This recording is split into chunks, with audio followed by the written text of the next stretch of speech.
Good afternoon guys. Ayan, may bawang tayo. Mga 4 na pirasong bawang. Sibuyas na 1 pirasong malaki. 1 carrots. 3 saging saba. Optional lang po itong kamatis kung gusto nyo po sa lulutuin yung putsero. Tomato sauce. Pork and beans. At syempre pampalasa. Ayan po ang aking lulutuin. Magluluto po tayo ng putserong manok.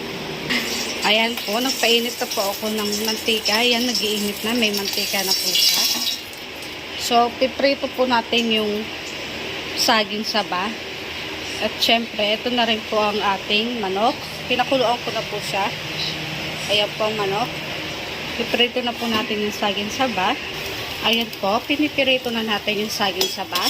Pagka-prito po ng saging saba, isunod na po natin yung carrots para medyo lumambot yung carrots at hindi natin kailangan palambutin masyado sa ating lulutuin ulam. Ayan.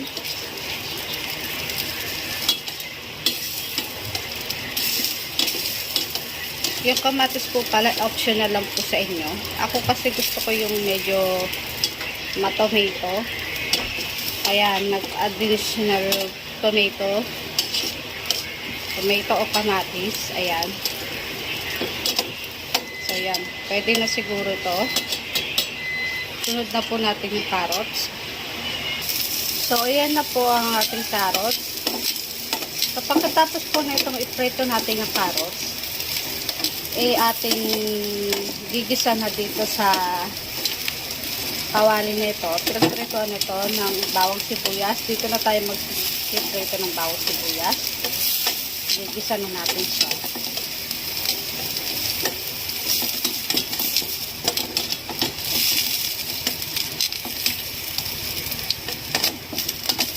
Sa inyo po kung paano kayo magluto ng putserong manok.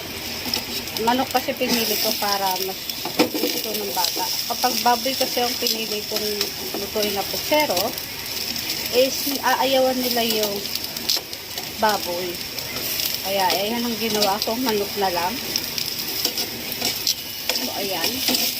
Okay na yan. So, itabi muna natin siya dito. Magigisa na tayo ng bawang sibuyas dito sa kawali niyan. Ayan na po. Nagigisa na tayo ng bawang. Sunod na natin ang sibuyas.